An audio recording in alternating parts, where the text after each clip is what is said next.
अगर हम बात करते हैं सेल सिग्नलिंग की, एक नॉर्मल बेसिस पे कहा जाए, तो जब हम सेल के बारे में पढ़ते हैं तो वेरी ऑब्वियस सेल में आपस में भी कुछ कनेक्शन एक्सचेंज होते होंगे, यानी कुछ इन्फॉर्मेशन एक्सचेंज होता होगा। अगर ये सेल कोई इन्फॉर्मेशन भेजता है तो इस सेल को रिसीव करना पड़ेगा, तो ये क्या कहलाएगा, ये कहलाएगा दैट इज सेंडर, राइट। और ये सेल क्या कहलाएगा, रिसीवर कहला सकता है या टारगेट सेल कहला सकता है। और इन केस ये जो सेल सिग्नल भेज रहा है, ठीक है, मान लीजिए यहाँ पे ये सिग्नल भेज रहा है, तो इसे हम क्या कहेंगे, इसे हम सिग्नल मॉलिक्यूल्स कह सकते हैं। और यही सिग्नल मॉलिक्यूल्स को हम लिगेंड भी कहते हैं। तो ये जो रिसीवर सेल है इसके पास कुछ रिसीव करने के लिए भी होना चाहिए, जब इस सिग्नल यहाँ से आ रहा है तो कुछ रिसीव करने के लिए भी होना चाहिए। तो रिसीव करने के लिए इस रिसीवर सेल के पास जो सरफेस प्रोटीन पाया जाता है उसे हम मेनली क्या कहते हैं, दैट इज रिसेप्टर। तो ये यहाँ पर आएगा, दैट इज द लिगेंड, और ये बाइंड कर जाएगा and as well as signal शुरू हो जाएगा। तो ये क्या है, दिस इज अ रिसेप्टर। जब भी हम बात करते हैं लिगेंड एंड रिसेप्टर की, both are very very specific, ठीक है। मैक्सिमम टाइम लिगेंड जब रिसेप्टर से बाइंड करता है, इनकी बाइंडिंग बहुत ज़्यादा स्पेसिफिक देखी जाती है। अब लिगेंड कुछ भी हो सकता है, it may be protein, it may be hormone, it may be like light, even it may be a stimulus, ठीक है। तो लिगेंड कुछ भी हो सकता है जो सिग्नल क्रिएट कर सके, जो सिग्नल जनरेट कर सकता है, हम उसे लिगेंड कहेंगे। जो उस सिग्नल को रिसीव करेगा उसे हम, उस सेल को हम रिसीवर सेल कहेंगे या टारगेट सेल कहेंगे। जिसके थ्रू वो रिसीव करेगा उसे हम रिसेप्टर कहेंगे। जब हम रिसेप्टर की बात करते हैं तो रिसेप्टर बहुत से टाइप के होते हैं, ठीक है। अब ये रिसेप्टर हो सकते हैं सॉल्युबल या फिर मेम्ब्रेन, या फिर जिसे हम कहते हैं cell surface receptor, cell surface receptor. Soluble कौन से होते हैं, सॉल्युबल मेनली हम उन रिसेप्टर्स को कहते हैं जो कि या तो साइटोप्लाज्म में हो या फिर न्यूक्लियस के अंदर। जैसे कि मान सकते हो आप स्टीरॉयड रिसेप्टर,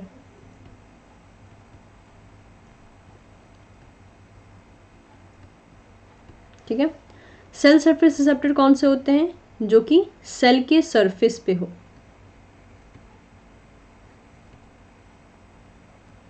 और सेल सरफेस रिसेप्टर के बहुत सारे एग्जांपल्स हैं। अगर नॉर्मल बेसिस पे कहें तो अगर हम एक दो कैटेगरी में भी डिवाइड करना चाहें तो एक मेजर कैटेगरी आती है दैट इज GPCR की, ठीक है, और एक आती है एंजाइम लिंक की।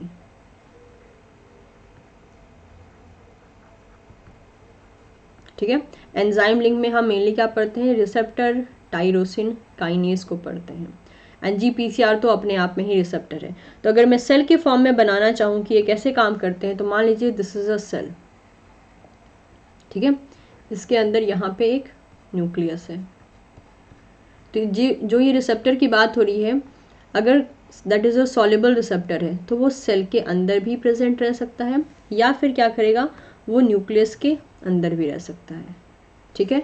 लेकिन अगर मैं बात करती हूँ सेल सरफेस रिसेप्टर की, this is a cell surface receptor, तो ये रिसेप्टर क्या करेगा, ये रिसेप्टर यहाँ सरफेस पे रहेगा। This is a cell surface receptor, CSR। तो सेल के सरफेस पे प्रेजेंट है ये, ठीक है। तो इसे हम कहेंगे that is cell surface receptor. अब सेल सरफेस रिसेप्टर का अपने पास अगर नॉर्मल बेसिस पे कहें तो इसके पास टोटल 3 डोमेन होते हैं, 3 डोमेन। फर्स्ट डोमेन को क्या कहते हैं, अगर मैं यहाँ पे एक पिक्चर बनाऊँ कि this is a cell surface और ये रिसेप्टर है मान लेते हैं, ठीक है, ये गया, तो ये वाला एरिया को हम A कह देते हैं, इसको B कह देते हैं, इसको C कह देते हैं, ठीक है। और हम इसको N terminal and C terminal इस बेसिस पे लगा सकते हैं अगर हम इसको एक ही पॉलीपेप्टाइड कंसीडर करें तो यहाँ पे हम ये लिख सकते हैं कि 3 डोमेन होते हैं। पहले वाले डोमेन को हम क्या कहते हैं, लिगेंड बाइंडिंग,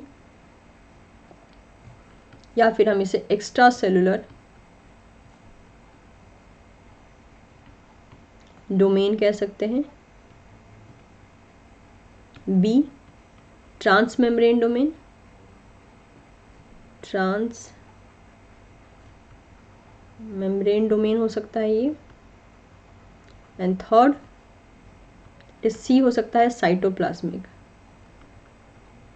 जिसे हम इंट्रासेलुलर भी कहते हैं।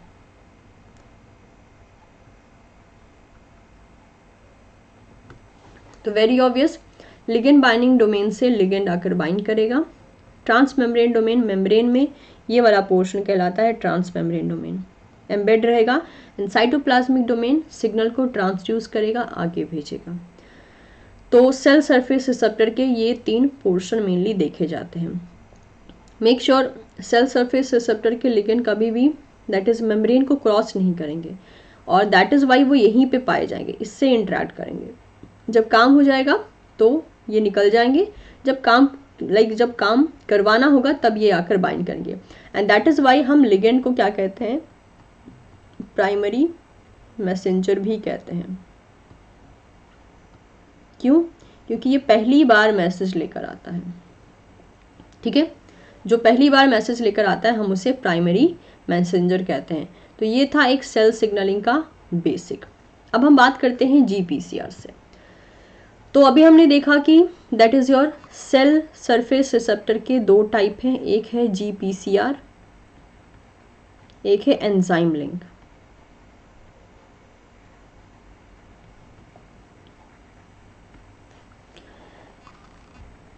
तो जीपीसीआर क्या होता है? अगर नॉर्मल बेसिस पे देखा जाए, GPCR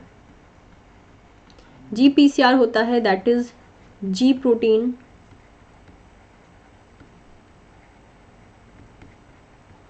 linked receptor. G protein से लिंक रहने वाला रिसेप्टर कहलाता है जीपीसीआर। ठीक है, so G protein linked cell surface receptor हो गया ये।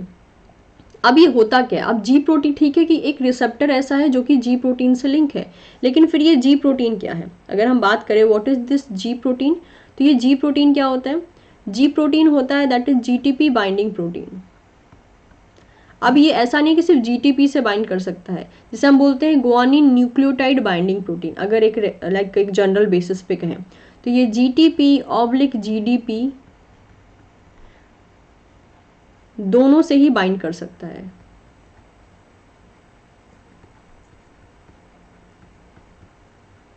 ठीक है, इसका नेचर क्या है? It is the हेट्रोट्राइमेरिक।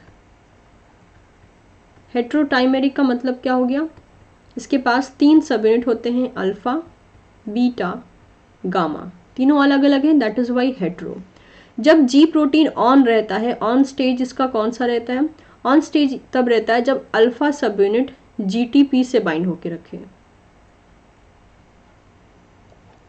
ठीक है, और प्लस बीटा गामा अपना डाइमर बना के रखे, ये होता है ऑन स्टेज। लेकिन अगर मैं ऑफ कहूँ कि ये पाथवे ऑफ कब रहता है? जब अल्फा, बीटा, गामा तीनों ट्राइमर बना के रखते हैं और अल्फा सब यूनिट जीडीपी से बाइंड रहता है, तब होता है ये ऑफ स्टेट। तो ये जो जीटीपी से बाउंड फॉर्म था इसे हम मोनोमर कहते हैं, और ये जीटीपी बाउंड अल्फा फॉर्म जो होता है ये सिग्नल को रिस्पॉन्स क्रिएट करवाता है सेल के अंदर। तो ये हो गई कहानी जी प्रोटीन क्या है। जब ये जी प्रोटीन जीपीसीआर से लिंक होता है, रिसेप्टर से लिंक होता है, तो वो रिसेप्टर जीपीसीआर कहलाता है। अब यहाँ पे कहानी आती है व्हाट इज जीपीसीआर। जीपीसीआर को हम कहते हैं कि इसके पास 7 ट्रांस मेम्ब्रेन सेगमेंट होता है।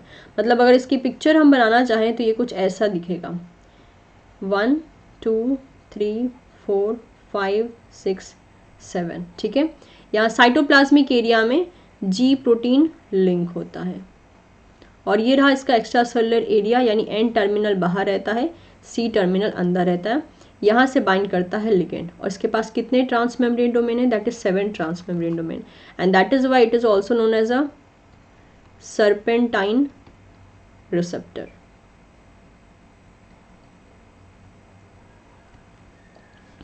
फाइन। और इस तरीके से make sure G protein cytoplasmic side में पाया जाता है, सेल के साइटोप्लाज्मिक साइड में पाया जाता है। अब बात आती है कि ये रेगुलेट कैसे होता है, मतलब पाथवे जब चलता है तो ये ऑन ऑफ ये सब चीज़ें कैसे होती हैं, कैसे कौन कैसे होती हैं और कौन करवाता है। तो सबसे पहले अगर हम बात करें, मान लीजिए जब लिगेंड प्रेजेंट नहीं है, ठीक है, जीपीसीआर के मोड ऑफ एक्शन के बारे में हम बात करते हैं। जीपीसीआर एक्शन,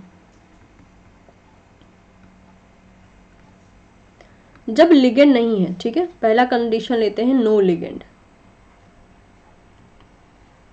जब लिगेंड बाइंड नहीं रहता है जीपीसीआर से तो क्या होता है, जीपीसीआर इनएक्टिव रहता है।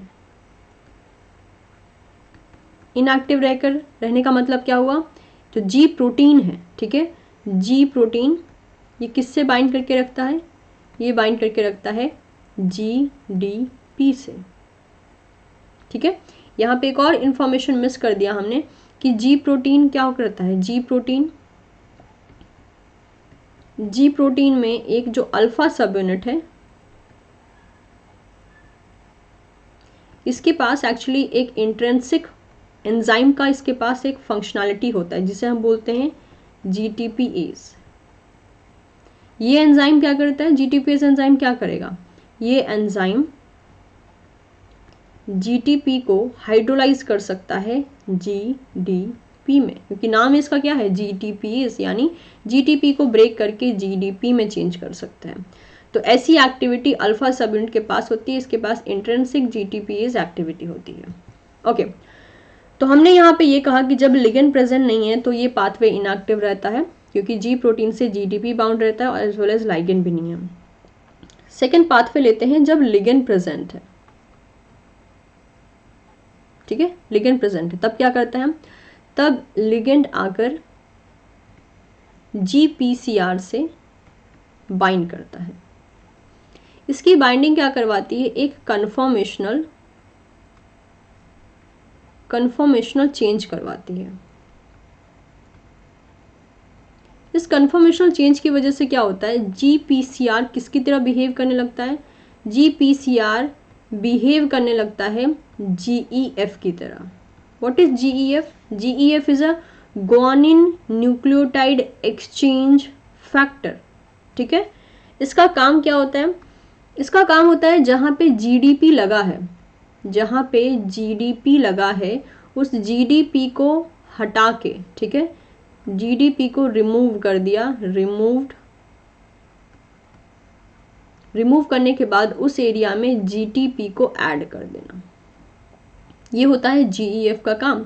तो जब जीपीसीआर बाइंड करता है दैट इज लिगेंड से, आफ्टर कन्फर्मेशनल चेंज वो बिहेव करने लगता है किसकी तरह, दैट इज जीईएफ की तरह। As a result of that, आपको पता है जब कन्फर्मेशनल चेंज हुआ है और लिगेंड जब बाइंड किया है तो जीपीसीआर का मतलब क्या है, साइटोप्लाज्मिक एरिया में अल्फा बीटा गामा बाइंड रहेंगे as a combination of a G protein, अभी भी रिमूव नहीं हुए हैं और अल्फा सब यूनिट जीडीपी के साथ ही अभी तक बाइंड होके रखा है।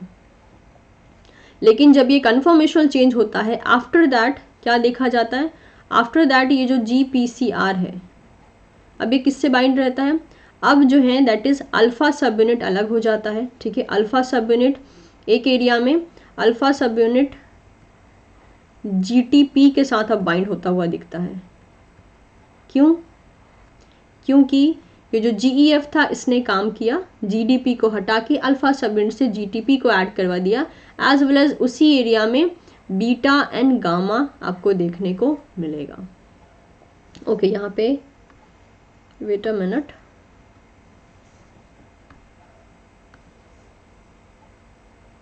ये अलग रहेगा, ठीक है। अगर मेम्ब्रेन में बनाना चाहूँ तो ये कुछ ऐसा आपको देखने को मिलेगा। ये जो है दैट इज जीपीसीआर था, यहाँ से अल्फा सब यूनिट जो है अलग हो गया है जीटीपी से बाइंड करके, एंड यहाँ पे that is the gamma and beta सब यूनिट अलग हो गए हैं। तो ये डाइमर फॉर्म में अलग हुए हैं, ये alpha form that is monomer form में दैट इज अलग हुआ है। अब इसके बाद क्या होगा, इसके बाद ये आ जाएगा रिस्पॉन्स में और एक्शन करेगा। तो फिर क्या होगा, इसके बाद ये एक्शन करेगा, एक्शन करने के बाद क्या होता है, एक्शन करने के बाद मान लीजिए जिस चीज़ का इन्फॉर्मेशन ये लिगेंड लेके आया था वो काम हो चुका है, अब क्या चाहिए, अब चाहिए कि जीटीपी को कोई ब्रेक करे। तो इसके लिए क्या किया जाता है, इसके लिए जो अल्फा सब यूनिट के पास जीटीपीएज एक्टिविटी होती है उसको एक्टिवेट किया जाता है। ठीक है, तो यहाँ से क्या होता है, यहाँ से जीटीपीएज एक्टिविटी को एक्टिवेट करने के लिए किसकी जरूरत पड़ती है, गैप की। व्हाट इज गैप, अगर यहाँ पे लिखना चाहूँ what is gap, gap is GTPase activating protein.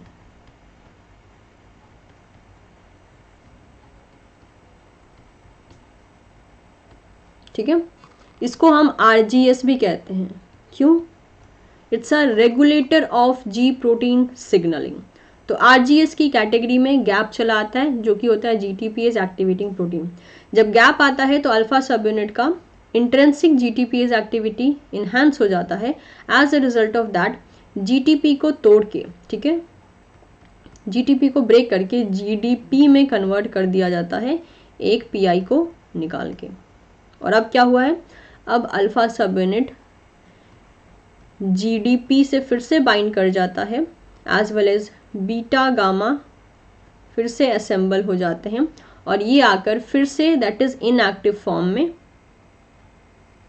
Present रहते हैं एक और राउंड के लिए, मतलब जितनी बार राउंड की जरूरत हो उतनी बार राउंड के लिए। तो यहाँ पे जीईएफ का मेन रोल है एंड गैप का मेन रोल है। GEF is a guanine nucleotide exchange factor।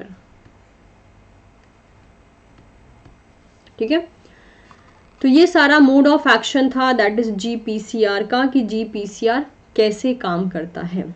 Now let's focus कि जीपीसीआर में कितने पाथवे देखे जाते हैं। I think we are having a slide with, okay fine. So this is a slide जिसमें कि मेंशन करके रखा है कि जीपीसीआर में टोटल जीपीसीआर के पाथवे से कितने पाथवे ऑपरेट होते हैं। तो मैंने जैसे कि आपको बताया था कि सेल सरफेस रिसेप्टर में टोटल 2 टाइप बताए थे, और 3 टाइप आप कंसीडर कर सकते हैं। एक होता है आयन चैनल लिंक्ड रिसेप्टर जिसमें कि एसिटाइल कोलिन कैटायन चैनल का कंसेप्ट चला आता है। सेकेंड होता है GPCR and third is enzyme linked receptor. We are studying the GPCR. GPCR में अगर हम नॉर्मल बेसिस पे कहें तो इसमें कैंप पाथवे चला आता है, IP3 डैग पाथवे जिसमें PLC बीटा का रोल देखने को मिलता है, कॉलेरा टॉक्सिन, इसके अलावा पर्टूसिस टॉक्सिन, विजन सिस्टम में जीपीसीआर काम करता है जिसमें रोडोप्सिन प्रोटीन काम करते हैं, एंड एनो सिग्नलिंग में भी काम करता है। अगर कॉलेरा टॉक्सिन की बात करें तो जो जी प्रोटीन है, ठीक है, जी प्रोटीन में भी कौन, जी प्रोटीन में भी जी अल्फा, इसके कुछ सबसेट पाए जाते हैं। एक होता है स्टिमुलेटरी जिसे हम बोलते हैं दैट इज GS अल्फा, ठीक है, एक होता है इनहिबिटरी जिसे हम बोलते हैं GI अल्फा, एक होता है GT जिसे हम बोलते हैं ट्रांसड्यूसिन। ये तो विजन सिस्टम में काम करता है। जब पर्टूसिस होता है यानी वूपिंग कफ का जब प्रॉब्लम शुरू होता है बॉडी में, उस टाइम पे ये देखा जाता है कि एक्चुअल में ADP राइबोसाइलेशन जो कि एक पोस्ट ट्रांसलेशनल मॉडिफिकेशन होता है, उस पोस्ट ट्रांसलेशन मॉडिफिकेशन की हेल्प से GI अल्फा सब यूनिट में GI अल्फा सब यूनिट को लॉक कर दिया जाता है। ठीक है, कैसे, ADP राइबोसाइलेशन करके सिस्टीन रेसिड्यू पे, और ये पाथवे जो है इनएक्टिव हो जाता है, और इनएक्टिव होने के कारण क्या होता है, दैट इज कैंप का प्रोडक्शन बढ़ जाता है, that will result in the whooping cough condition. GS alpha की बात करें तो ये होता है स्टिमुलेटरी अल्फा। ये देखा जाता है कि GS अल्फा को इसी फॉर्म में लॉक कर दिया जाता है, and as because it is a stimulatory form, तो देखने को ये मिलता है कि there will be a very high production of CAMP in the body जब कॉलेरा टॉक्सिन अटैक करता है, तो जिसमें अगेन यहाँ पे भी ADP राइबोसाइलेशन होता है लेकिन आर्जिनिन रेसिड्यू पे होता है, और जब आर्जिनिन रेसिड्यू पे जब ADP राइबोसाइलेशन होता है तो G अल्फा फॉर्म में G प्रोटीन लॉक हो जाता है, और G अल्फा फॉर्म में जब लॉक हो जाता है तो बॉडी में हाई CAMP का प्रोडक्शन हो जाता है, जिसकी वजह से बहुत से ऐसे चैनल ओपन हो जाते हैं जो कंटिन्यूसली बॉडी से फ्लूइड का लॉस करवाते हैं। ठीक है। इसके अलावा दैट इज़ दी अलग अलग जो चैनल्स होते हैं उनका ओपनिंग हो जाता है, and again that will result in to the severe loss of a fluid from the body. इस ढंग से जो है कॉलेरा टॉक्सिन काम करता है। कॉलेरा टॉक्सिन की अगर रिसेप्टर की बात करते हैं तो इसका रिसेप्टर का नाम है GM1, गैंग्लियोसाइड 1, ठीक है। तो ये हो गया कॉलेरा टॉक्सिन की बात, लेकिन हम डिटेल में जो पाथवे डील करेंगे वो होगा cAMP pathway and IP3 DAG pathway.